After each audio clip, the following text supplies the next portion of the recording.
معزز ناظرین و حاضرین، آج ہم ذکر کریں گے کہ اسلامی ریاست کا نظام حکومت کیسا تھا۔ دین کا سیاسی شعبہ یا اسلامی نظام حکومت قائم کرنا اسی لیے ضروری ہے کہ اس کے بغیر انسانی سماج کو اجتماعی انصاف نہیں مل سکتا۔ صرف یہی وہ نظام حکومت ہے جو عالم الغیب اور رحمان و رحیم اللہ تعالیٰ کا بنایا ہوا ہے، جس میں اس کے تمام بندوں کی بھلائی موجود ہے۔ باقی تمام نظام انسانوں کے بنائے ہوئے ہیں، جس میں بعض خاص طبقوں کے فائدے ہی فائدے ہیں اور بقیہ طبقوں کے نقصان ہی نقصان ہیں۔ قرآن مجید میں واضح کیا گیا ہے کہ اگر اللہ والوں کو زمین میں حکومت و اقتدار مل جائے تو نمازیں قائم کریں گے، زکوٰۃ ادا کریں گے، اچھے کاموں کا حکم دیں گے۔ مدینہ منورہ میں رسول اللہ صلی اللہ علیہ وآلہ وسلم نے جب دین شریعت کی بنیادوں پر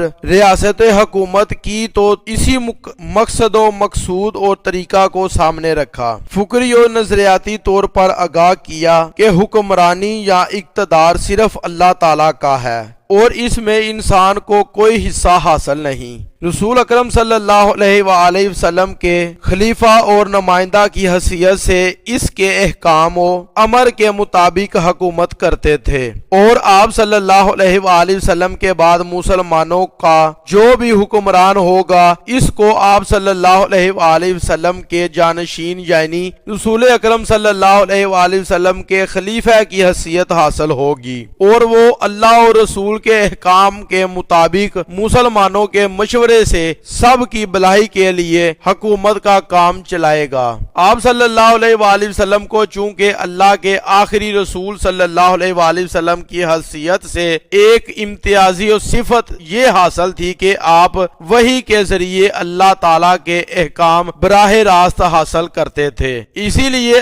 آپ صلی اللہ علیہ وآلہ وسلم کے اختیارات بہت ہی وسیع تھے۔ ان پر صرف قرآن مجید اور وحی کی پابندی عائد تھی۔ ظاہر ہے کہ آپ صلی اللہ علیہ وآلہ وسلم کے اختیارات بہت وسیع تھے۔ آپ صلی اللہ علیہ وآلہ وسلم فرمان الہی کے مطابق کام کرتے تھے اور اپنی خواہش نفس اور انسانی جذبات سے کوئی کام نہیں کرتے تھے، اسی لیے آپ صلی اللہ علیہ وآلہ وسلم کو اسلامی ریاست و حکومت کے مطابق تمام اختیارات مناسب حاصل تھے۔ آپ صلی اللہ علیہ وآلہ وسلم سربراہ ریاست ہونے کے ساتھ سربراہ حکومت بھی تھے، شہری نظم و نسق کے اعلیٰ ترین عہدے دار تھے تو فوج کے سپہ سالار اعلیٰ تھے، قانون سازی کے اعلیٰ ترین منصب پر فائز تھے اور عدل و انصاف کے سب سے بڑے حاکم تھے۔ صرف آپ صلی اللہ علیہ وآلہ وسلم ہی مستقل حاکم و سردار، سپہ سالار و قاضی اور سربراہ تھے، باقی سب آپ صلی اللہ علیہ وآلہ وسلم کے عطا کردہ اختیارات کے سبب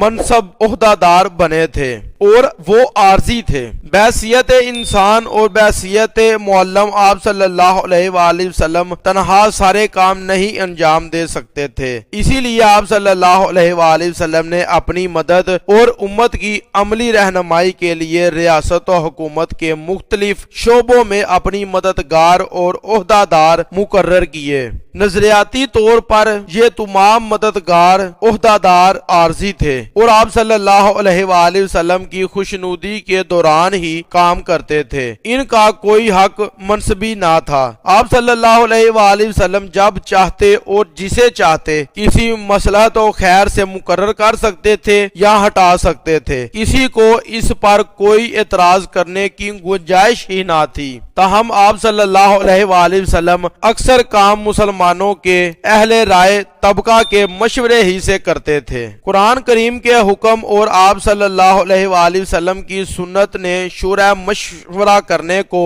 اسلامی نظام حکومت کا دوسرا اہم ترین اصول بنا دیا۔ اس کے بغیر اسلامی نظام حکومت صحیح قائم نہیں ہو سکتا اور نہ ہی صحیح چل سکتا ہے۔ ظاہر ہے کہ تمام مسلمانوں سے اور ہر کس و ناقص سے مشورہ کرنا ضروری نہیں ہوتا اور ناممکن ہوتا ہے، کیونکہ تمام مسلمان یا تمام انسان ہر کام کے لیے اہل بھی نہیں ہوتے، اس لیے حکومت و حکمرانی کے کاروبار میں صرف ان لوگوں سے مشورہ کرنا ضروری ہے جو صاحب رائے ہوں اور حکومت کے معاملات کو سمجھنے بوجھنے والے ہوں۔ رسول اللہ صلی اللہ علیہ وآلہ وسلم نے شورا کے سلسلے میں یہ سنت قائم کر دی کہ صرف اصحاب سے رائے سے مشورہ کرتے۔ عام مسلمانوں یا مشیروں میں سے کوئی صحیح مشورہ دیتا تو اس کو خوشی سے مان لیتے، اجتماعی مشورے کو اکثر و بیشتر تسلیم کر لیتے، خواہ آپ صلی اللہ علیہ وآلہ وسلم کی رائے کے خلاف ہو، جیسا کہ جنگ احد کے موقع پر ہوا تھا۔ نازک فیصلوں میں اپنا حق اختیار استعمال فرماتے اور کسی کو کانوں کان خبر نہ ہونے دیتے، بلکہ مشورہ تک نہ کرتے، اس میں بہتری کی بجائے نقصان کا خطرہ زیادہ ہوتا تھا۔ آپ صلی اللہ علیہ وآلہ وسلم کے مشیر سب کے سب مدینہ منورہ کے باشندے تھے، یہ معمول نبوی تھا۔ دوسرا معمول یہ تھا کہ مشیروں کا انتخاب آپ صلی اللہ علیہ وآلہ وسلم خود فرماتے تھے، وقت ضرورت سب کے سب مشورہ کرتے، مگر عام مشورہ لازمی نہ تھا۔ آپ صلی اللہ علیہ وآلہ وسلم کے خاص مشیروں میں اہم ترین حضرت ابو بکر صدیق رضی اللہ تعالی عنہ اور حضرت عمر فاروق رضی اللہ تعالی عنہ تھے۔ ان سے ہر کام میں مشورہ کرتے اور ان کے مشوروں کو قبول کرتے تھے کہ وہ مزاج و دنان اور شریعت و رسالت تھے۔ دونوں آپ صلی اللہ علیہ وآلہ وسلم کے ہمہ وقت صحابی اور ساتھی تھے۔ ان کے علاوہ دوسرے مشیروں میں یہ حضرات شامل تھے جو کہ حضرت سعد بن معاذ رضی اللہ تعالی عنہ، حضرت سعد بن عبادہ رضی اللہ تعالی عنہ، حضرت اسید بن حزیری رضی اللہ تعالی عنہ، حضرت حباب بن منذر رضی اللہ تعالی عنہ، جو آپ صلی اللہ علیہ وآلہ وسلم کے جنگی معاملات کے اہم ترین مشیر تھے، حضرت سلمان فارسی رضی اللہ تعالی عنہ، حضرت نوفل بن معاویہ رضی اللہ تعالی عنہ، حضرت عثمان بن عفان رضی اللہ تعالی عنہ، حضرت علی بن ابی طالب رضی اللہ تعالی عنہ اور حضرت زید بن حارثہ رضی اللہ تعالی عنہ، حضرت نعمان بن مالک رضی اللہ تعالی عنہ اور حضرت حمزہ بن ابی مطلب عبد المطلب رضی اللہ تعالی عنہ اور متعدد دوسرے حضرات۔ آپ صلی اللہ علیہ وآلہ وسلم کی مشیروں کی کل تعداد 50 تک پہنچتی تھی۔ آپ صلی اللہ علیہ وآلہ وسلم ازوات و سراپا اور حج و عمرہ کے سلسلے میں مدینہ منورہ سے باہر جاتے رہتے تھے، چونکہ مدینہ کو سربراہ حکومت کے بغیر نہیں چھوڑا جا سکتا تھا، اس لیے آپ صلی اللہ علیہ وآلہ وسلم ہمیشہ اپنی غیر موجودگی کے زمانے کے لیے ایک نائب چھوڑ کر جاتے تھے۔ بسا وقت وہ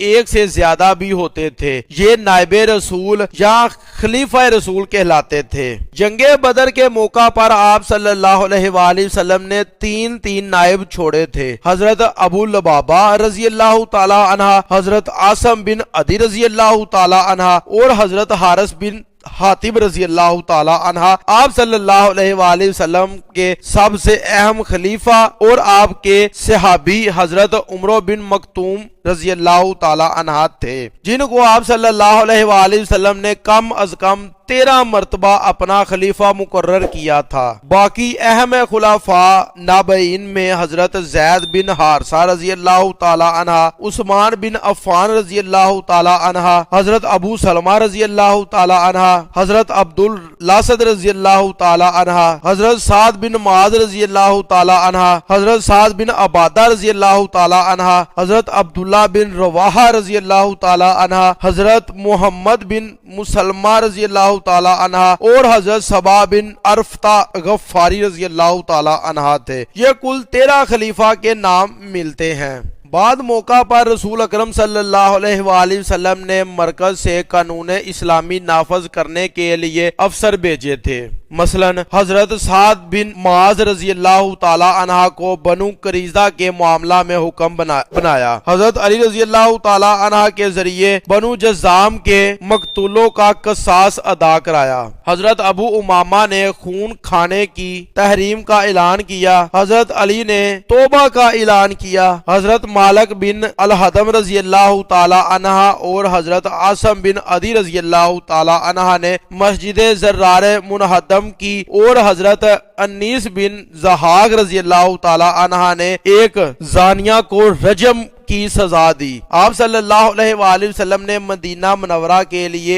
ایک بازار کا افسر بھی مقرر کیا جو حضرت عمر رضی اللہ تعالی عنہ تھے۔ فتح مکہ کے بعد حضرت سعید بن سعد رضی اللہ تعالی عنہ کو مکہ کے بازار کا افسر بنایا۔ ان کے علاوہ بعد دوسرے بازاروں کے افسر بھی تھے۔ آپ صلی اللہ علیہ وآلہ وسلم خود براہ راست اکثر بازار مدینہ کا دورہ کر کے اس کے انتظام و نگرانی کا کام کیا کرتے تھے۔ جی یہ تھی ہماری آج کی ویڈیو، اچھی لگے لائک اور کمنٹ ضرور کریں اور چینل کو سبسکرائب کرنا مت بھولیں۔